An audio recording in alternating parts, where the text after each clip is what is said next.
বলো তোমার কি ইচ্ছা আছে, তুমি কি চাও বলো।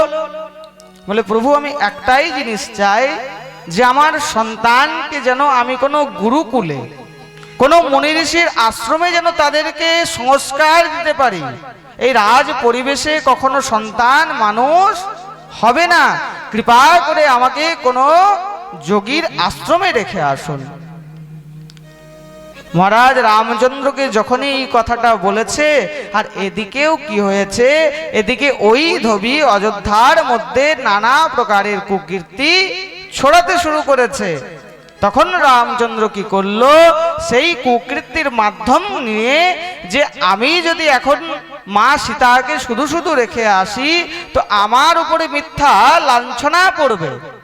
তখন কি করলো, সেই ধোবি যখন মিথ্যা প্রচার করে দিল, তখন রাম সীতাকে বনবাসে দিয়ে দিল। এটা হচ্ছে আসল কথা। না রামচন্দ্র কিছু করেছে, না মা সীতা কিছু করেছে। राधे राधे बोलना पड़ेगा, जोर से और जोर से, पीछे की ओर जो बैठे हैं जय जय श्री राधे। এই প্রকার যখনই সমস্ত গোপীগণ আসতে শুরু করেছে, কেউ মহারাজ সিংহার করছিল, সিংহার করতে করতে যখনই ভগবানের সেই দিব্য বংশী কর্ণে প্রবেশ করেছে, সে পায়ের লালিমা গালে লাগিয়েছে, আর চোখের সেই কালো ঠোঁটের মধ্যে লাগিয়ে মহারাজ দৌড় মেরেছে। কেউ মহারাজ খাবার দিচ্ছিল, হঠাৎ করে সেই বাসনপত্র সেখানেই ফেলে দৌড় দিয়েছে। এই প্রকার সবাই যখনই গোবিন্দের কাছে এসেছে, গোবিন্দ সবাইকে সৎকার করলেন, স্বাগতম মহাভাগ, আসুন আসুন, সবাই কৃপা করে এখানে আসুন। এদিকে মহারাজ সবাই বলছে, কানহা আজ যে তুই এই বংশী বাজালি, কি দরকার হলো এই বংশী বাজাবার? এই বংশী বাজাবার কি তোর খুবই প্রয়োজন ছিল? যেই বাঁশি শুনে আমরা সবাই কাতর হয়ে তোর কাছে চলে এলাম। এক গোপী কি করেছে, যখনই সে আসতে গেছে, তার স্বামী বলল, না না তোমাকে আমি কোথাও যেতে দেব না। সঙ্গে সঙ্গে তাকে ঘরের মধ্যে দরজা বন্ধ করে দিল। সেই গোপী এত কাঁদলো, এত বিরহ মনের মধ্যে জাগলো, যে তার দেহকে সেখানেই ফেলে সে নিজের আত্মাকে নিয়ে ভগবানের চরণে সমর্পণ হয়ে গেলেন। এইভাবে মহারাজ যখন সমস্ত গোপীগণ সেখানে এসেছে, ভগবান সবাইকে দিব্য স্বাগত করেছেন, বলে আসো। এইবার মহারাজ সবাইকে স্বাগত করার পর সকলকে প্রশ্ন করছে, আরে ভাই তোমরা যে এখানে এলে, কেন এলে, কিসের জন্য এলে? বলে মাধব আমরা এলাম কিসের জন্য তোমার কি জানতে বাকি আছে? তুমি কি জানো না যে আমরা কেন এসেছি? বলে ওহো, তুমি এই পূর্ণিমার নিশীতে এই ঝলমল যমুনার জল দেখতে এসেছো? বলে না মাধব, এই যমুনার জল দেখতে আসেনি। বলে ও, তবে এই দিব্য পূর্ণিমার মধ্যে যেসব ফুল হবে সেই সব ফুল দেখতে এসেছো, সেই সব পুষ্প দেখতে এসেছো? বলে না না, আমরা তাও দেখতে আসেনি। বলে তবে এই দিব্য শশী চন্দ্র দেখতে এসেছো? বলে না না, আমরা এই চন্দ্রও দেখতে আসিনি। বলে তবে কি করতে এসেছো? বলে মাধব আমরা সবাই তোমার শরণাপন্ন হতে এসেছি।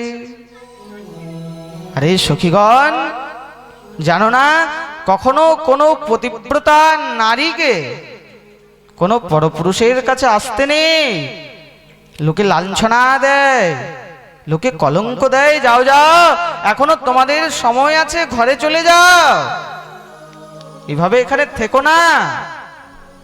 দেখো মাধব, যখন এসেই পড়েছি, কৃপা করে তোমার চরণে শরণ দিয়ে দাও। গোবিন্দ বলছে না না, কখনো হতে পারে না, তোমরা এখনো যাও, ঘরে চলে যাও। এক পতিব্রতা নারীর কাছে তার স্বামী সবকিছু, তার স্বামী ছাড়া এই জগৎ সংসারে আর কেউ নেই। দেখুন, স্বামী যদি বিমার্গী হয়, তার স্বামী যদি অপথের পথিক হয়, যত বড়ই বদমাইশ হোক, কখনো স্বামীকে ত্যাগ করতে নেই। जिस प्रकार मंदिर में भगवान के बिना मंदिर अधूरा लगता है, उसी प्रकार इस संसार में पति के बिना यह सारा संसार भी अधूरा लगता है। बिन परमेश्वर सोना मंदिर, पति बिना संसार सोना। भगवान दिव्य उपदेश दिलेन, देखो তোমাদের জন্য তোমার স্বামী হলো সব, এখনো সময় আছে, দেখো চলে যাও।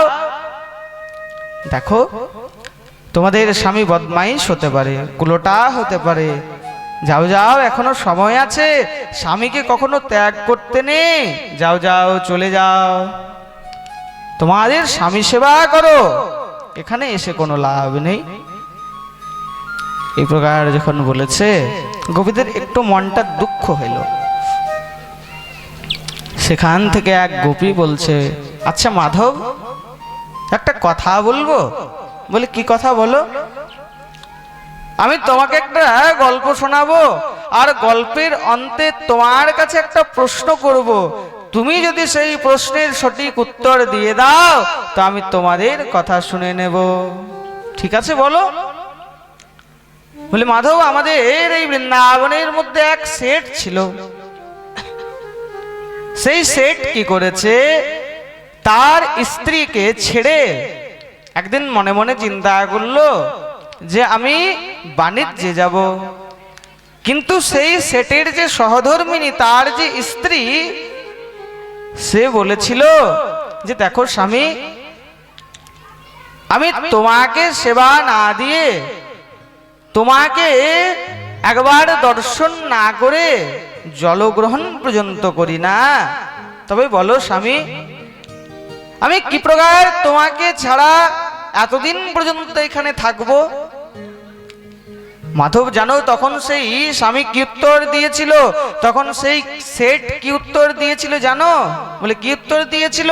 বললে এক কাজ করবে, আমার পটচিত্র রেখে দেবে, আর আমার পটচিত্রকে তুমি সেই প্রকার উপাসনা করবে যেই প্রকার আমাকে সেবা দিয়ে তুমি নিজে সেবা করতে, আমার দর্শন করে তারপরে তুমি জলপান করতে। বলে ঠিক আছে স্বামী। এই প্রকার তোমারা সেই শেঠ বাণিজ্য করতে চলে গেলেন। এবার তার সহধর্মিনী যেই প্রকার সেই শেঠ বলে গেছিল, সেই প্রকার প্রথমে নিজের স্বামীকে দেয়, তারপরে নিজে পায়, তারপরে মহারাজ জল দেয়, নিজে তারপরে জল পায়। এই প্রকার মহারাজ চলতে থাকে। একদিন কি হয়েছে, একদিন স্বামীর সেই পটচিত্রের সামনে প্রসাদ নামিয়েছে। এবার প্রসাদ নামিয়ে এবার নিজে পাবে, এমন সময় কপাট ঠক ঠক ঠক ঠক করছে। সঙ্গে সঙ্গে দরজার সামনে এলো। কে? বলে আমি তোমার স্বামী এসেছি। বলো মাধব, এবার তুমি বলো, সেই সহধর্মিনী কি করবে? তার স্বামীকে প্রথমে দরজা খুলে প্রসাদ দেবে, না সেই পটচিত্রকে নিয়ে থাকবে? বলে কেন? তার স্বামীকে প্রবেশ করাবে, আর প্রবেশ করিয়ে পরে তারপরে জল যোগ করবে। কারণ যখন প্রত্যক্ষ রয়েছে তখন আর পটচিত্রের কি দরকার? বলে মাধব, তবে তুমি বলো, এই জগৎ সংসারের সমস্ত পতি হচ্ছে সেই পটচিত্র, আর একমাত্র ভগবান শ্রীকৃষ্ণই হচ্ছে আমাদের সবারই প্রাণপতি, সেই হলো আমাদের স্বামী। তো বলো মাধব, আমরা কি সেই পতিব্রতা থেকে বঞ্চিত রয়েছি? আমরা কি কোনো কুলোটার কাজ করছি? আমরা কি কোনো অপমানের কাজ করছি? ভগবান বুঝে গেলেন যে এরা সব পাকা হয়ে গেছে, একদম ভক্তির মধ্যে ডুবে গেছে। এদের তো অতক্ষণ পর্যন্ত পরীক্ষা চলছিল যে এরা ভক্তির মধ্যে কতটা আছে। এই প্রকার দিব্য ভগবান যখন তাদের পরীক্ষা নিলেন, এইবার ভগবান দিব্য মহারাজ সম্মিলিত হয়েছেন, দিব্য মহারাজ হচ্ছে। হঠাৎ করে গোপীদের মনে অহংকার হলো। দেখো দেখো, আজ বিশ্ব অধিপতি স্বয়ং ব্রহ্মাণ্ডের নায়ক ভগবান আমাদের সঙ্গে কত সুন্দর এই মহারাজ করছে।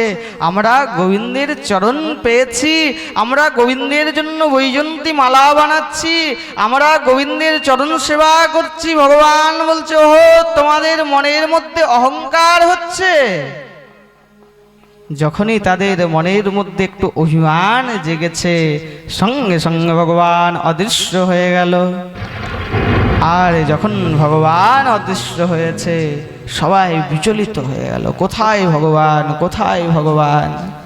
সবাই আস্তে আস্তে আস্তে আস্তে যখনই নিকুঞ্জে প্রবেশ করেছে, নিকুঞ্জে প্রবেশ করা মাত্রই দেখলেন যে সারা নিকুঞ্জের মধ্যে একটা পদচিহ্ন রয়েছে। আর শুধু একটা নয়, যখনই সামনে গিয়েছে, সামনে দেখছে শুধু এটা মাধবের নয়, পাশে একটা আরো কারো চরণ চিহ্ন রয়েছে। সেটা আর অন্য কেউ নয়, অনয়ারাধিত নূনম ভগবান হরিশ্বর। সে আর কেউ নয়, সে আমাদের সকলে রাজ দুলারী শ্রী রাধা রানী। বলিয়ে জয় জয় শ্রী রাধে। এই ভাগবতের মধ্যে শ্রী সুখদেবজি মহারাজ রাধার নাম করেননি, কিন্তু তিনি ব্যাকরণকে মাধ্যম রেখে ভাবের সহিতে রাধা নামকে লুকিয়ে রেখেছে।